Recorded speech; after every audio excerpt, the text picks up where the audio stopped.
जब जलेबी का आटा घोलते हैं, जब तैया रखते हैं, तैया बोलते हैं भैया, तैया, उसमें घी डाला जाता, कपड़े में वो क्या जलेब बोला जाएगा, हाँ जलेब बोल के साथ नहीं कपड़ा पर नहीं है वो घोल को खमीरा, अब खमीर बन गया तब भी कोई नहीं। आप क्या करना, गरम करो, आँच तेज करो, अब जलेबी बन गई, शीरा में जलेबी डूब गई, डुबकी लग गई और डूब करके झारे से थाल में आ गई। अभी तक बिखर के कभी कच्ची है, कभी बनी नहीं, कभी ठंडा है, कभी भीगी है, कभी गरम है, मुलायम है, कड़ा है। इस बातें कब तक हो रही? अब हाथ में लिए तोड़ के खाओ, इतने दिखापा पड़े ने भी तोड़ लिया, यहाँ ले गए, जैसे अंदर किया और जमाना पुराना किया, सब भूल गए कौन सा बैठे, कौन सा खमीर, कौन सा आटा, कौन सी तैया, कौन सी सीरा, कौन सी जलेबी, सब भूल गए। क्यों? अब जलेबी के आनंद में डूब गए। ऊपर क्या फिर तो एक आनंद आया। उसी प्रकार ये सब व्यवहार है, एक सब तब तक जब तक आत्मा में डूब नहीं पाएंगे तब तक की बात है। बोलो, जब यदि खाने में आनंद आता है ना, फिर कोई सुनते क्या होता है, खाने में लग जाते, बस खाने के पहले तो अनेक प्रकल्प देते हैं। उसी प्रकार जब तक साधक आत्मा में नहीं डूबता है, आत्मा से नहीं होता है, तो नाना तरह की संगतियां होती हैं और जैसी आत्मा में डूब जाता है तो यूं चिंत जिने फिर भयो सो अकत आनंद लो, सो इंद्र नाग नरेंद्र व ऐन्द्र की नाही कहो। ये आत्मा में डूबता है, डूबने के बाद जो आनंद आता है अखत होता है, अखत है वचनातीत होता, वचना गोचर होता और वह आनंद ऐसा इंद्र को भी नहीं, ऐन्द्र को भी नहीं, नागेंद्र को नहीं, चक्रवर्ती को नहीं, वह आनंद दो आत्मा में डूबने वाले मुनि महाराज को था। क्योंकि उन्होंने पहली ढाल में, दूसरी ढाल में, तीसरी ढाल में मुनि की चर्चा नहीं की, चौथी ढाल में भी नहीं की, पांचवी में भी नहीं की, बस शुरुआत की, छठी ढाल के प्रारंभ में भी नहीं की, छठवीं ढाल के उत्तरार्ध में की अखंड आनंद लाओ। मतलब मुनि बनकर बाहर के विकल्पों को छोड़कर पापों का त्याग करके व्रतों का पालन करते करते जब आत्मा में डूब जाते हैं तब जो आनंद आला उसकी चर्चा यहाँ हो रही है। अब धीरे धीरे वहां तक पहुंचना है तो प्रारंभ तो करना पड़ेगा। तो प्रारंभ ये करना है अपने को, बाहर में व्यवहार में तो सब करना ही और करना चाहिए, स्त्री स्त्री मानती, पुरुष पुरुष मानता इत्यादि, मगर जब ध्यान आत्मा का करें तो कुछ नहीं। सोहम में वह अथवा अहम में मैं हूं, इसलिए यहाँ पर एक सब बातें नहीं चलेगी, एक वचन, दुई वचन, बहुवचन, सब आत्मा आत्मा रूप है। और एक वचन भी कहोगे जब कुछ देखने में आता है, वचन स्वयं उद्गल के और वचनों का संबंध भी उद्गल के साथ ही एक मोहिनी करते हैं, जैसे अंदर में कोई पुरुष पेट का अनुभव करता, कोई स्त्री पेट का अनुभव करता, कोई नपुंसक पेट का अनुभव करता, और बाहर में अंगोपांग नाम करने से भिन्न शरीर बन जाते, मवेली पौध गलेंगे। इन सब से मैं जुदा हूं। ये क्या है? ये कर्मोत्पादित है, एक कर्म के लिए उत्पन्न होने वाले, हमेशा नहीं रहने वाले, शादी साथ है, इनमें लगातार बदलाव होता है। इसलिए अपने को इन सबको समझना है। कितने लोग यहाँ बैठे हैं, अब मैं पूछूं क्यों आए, क्या हाल चाल है? कुछ कहेंगे मुझे ठीक है महाराज, तो आपका आशीर्वाद है, राजी खुशी कुशल चीज। कुछ महाराज ना पूछ, बड़े परेशान है महाराज, क्या हम मत पूछो बस महाराज, जब आप ही अच्छे हो क्या करें। अब मान लो जिनके बच्चे नहीं है, क्या महाराज बच्चे नहीं, बच्चे हो गए बात नहीं मानते, पढ़ते लिखते नहीं, पढ़ लिख के आए तो शादी विवाह नहीं हो रहा है, कोई आता ही नहीं रिश्ता बनाने, आते तो चले जाते, लोग भड़का देते, चुगल देते। अब मान लो विवाह हो गया, वो बहुत ठीक नहीं माना, क्या करें महाराज, बहुत परेशान है।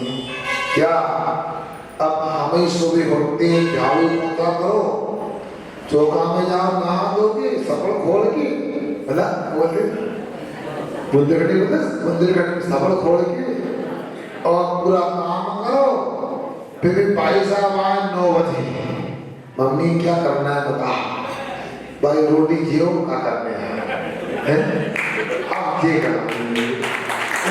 तालीमी वगैरह एक कहानी बता,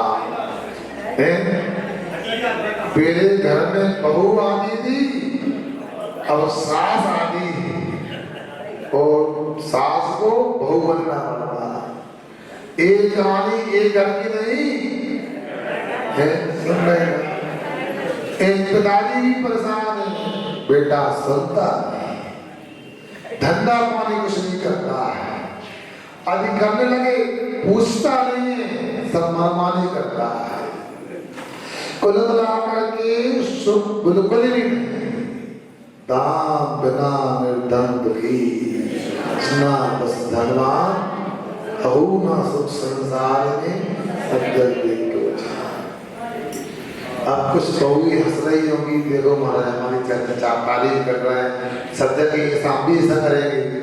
ये करना पाप का संग्रह करना है। अभी पुण्य का उदय कर लो, मनमानी मजबूरी का फायदा उठा लो, बाद में आपको भोगना पड़ेगा। अरे कुछ भी हो, अपने लिए बड़ों का सम्मान आना चाहिए, अपने को सभ्यता संस्कृति से पेश आना चाहिए। एक क्या तरीका है, मैं मानता हूं आपकी बच्चे बच्चियां बहुत पढ़े लिखे हो गए, हाई क्वालिफाइड हो गए, तो ये शासन बेचारी दूसरी तीसरी पास है हमारा। आप क्या करें, मगर मैं पूछता हूं कि आपका यही पढ़ा लिखा पना है कि आप उनको इंसान नहीं मानते, दिन रात गधे की तरह जोतते रहते, काम कराते रहते, वो तो करेंगे, वो अपना काम कभी छोड़ेंगे नहीं, मगर ये याद रखो वे करते हैं, करेंगे, इसलिए वे 80 वर्ष के होने के बाद भी 16 वर्ष से अच्छे हैं। एक वो आदमी काम करने की सामर्थ्य रखते हैं, तो मैं क्या सब कुछ नहीं करने के बाद भी बीमारी के अलावा क्या है, सुनते हैं आजकल भोजन का खर्चा कम है, दवाइयों का खर्चा ज्यादा है। क्या सुन रहे हैं?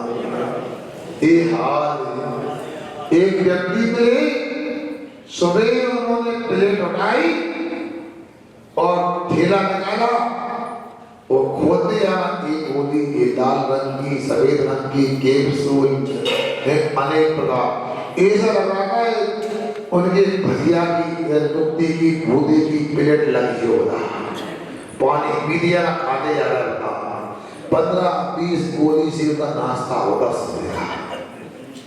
सोचो क्या जिंदगी है तुम लोगों की। देखो घर का काम तो हो जाएगा, कोई भी कर लेगा, मगर ये मशीन का उपयोग ना करोगे तो क्या होगा। यहाँ ये बता रहे मैं आत्म तत्व हूँ और मैं आत्मा हूँ और कर्म में शरीर मिला है, किसी को पुरुष का मिला, किसी को स्त्री का मिला। अब इस शरीर से काम लेना सीखो, व्यवहार कुशल बनो। अभी आप लोगों के लिए व्यवहार कुशलता भी नहीं आई तो आत्मा का आनंद कैसे आएगा। इसलिए आप लोगों को अपने कर्तव्य का पालन करना चाहिए। हर व्यक्ति को ये इंसानियत नहीं कि 8-9 बजे सो के उठते हैं अपन लोग।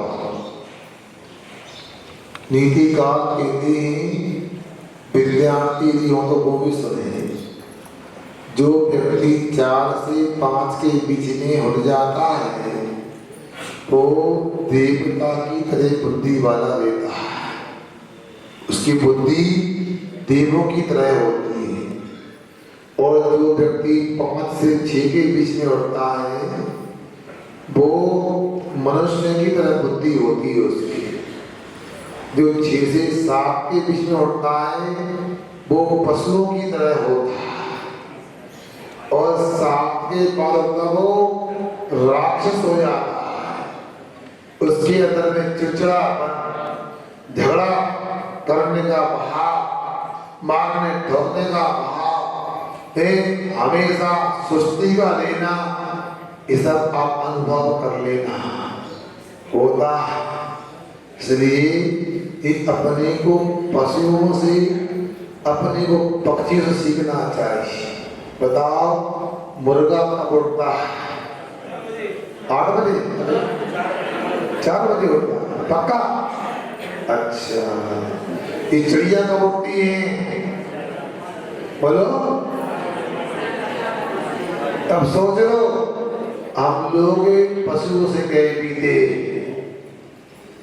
सुबह का 3 से 6 बजे का ब्रह्म मुहूर्त का काल होता है।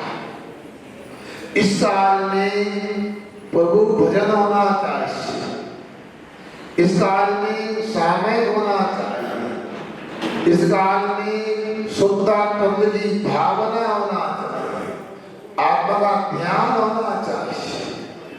उस समय में हम सोते हैं, ये हमारा पाप का उदय है, पुण्य का है। इससे ना आपको सुख शांति मिलेगी, ना इससे आपको परमात्मा से मुलाकात होगी, ना कभी जीवन में आनंद आएगा, ना कभी संपत्तिशाली होगी। चाहे सरस्वती हो, चाहे लक्ष्मी हो, ये उन लोगों से प्रसन्न होती है तो समय से उठते, समय से अपना काम करते, समय से खाते और समय से सोते हैं। सोच लो, विचार करो, आखिर पक्षियों का भी क्या जीवन है। देखो सुबह उठते ही निकल जाते अपने काम से, दिन भर काम करते हैं, शाम को होते ही अंधेरा होने के पहले अपने अपने वृक्षों पर, अपने अपने घोंसले में पहुंच जाते हैं। और हमारा कोई हिसाब किताब नहीं, कब उठते कब सोते हैं। क्या रही सही कसरे वो वाले बर्बाद कर दिया, क्या समझे। शिविर में ऐसा कुछ भी नहीं कि आपको हम मुनि बनाने का प्रयास करेंगे, ऐसा कुछ भी नहीं आपको कारीगर बनाने के लिए कुछ कहेंगे, जबरदस्ती करेंगे। शिविर में इतना ही है, आप एक अच्छे और सच्चे मुनि नहीं बन सकते, आप श्रावक नहीं बन सकती, आप झेली नहीं बन सकती, तो एक अच्छे और सच्चे इंसान बन जाओ बस। इतना तो करो। आज कितनी पढ़ाई लिखाई हो रही है, आजकल आग बंद करके कोई मकान में पत्थर फेंक दो, अंदर से कोई निकलेगा, क्यों भैया आप कहाँ तक पढ़े हो? हम पोस्ट ग्रेजुएट। क्या किया? एमटेक किया, एमबी किया, एमसी किया। सोचो, विचार करो, ऐसी बड़ी डिग्रियां तो लेकर बैठ गए, इतना पता नहीं कैसे खाएं, कब उठें, कब सोएं, कैसे सोएं।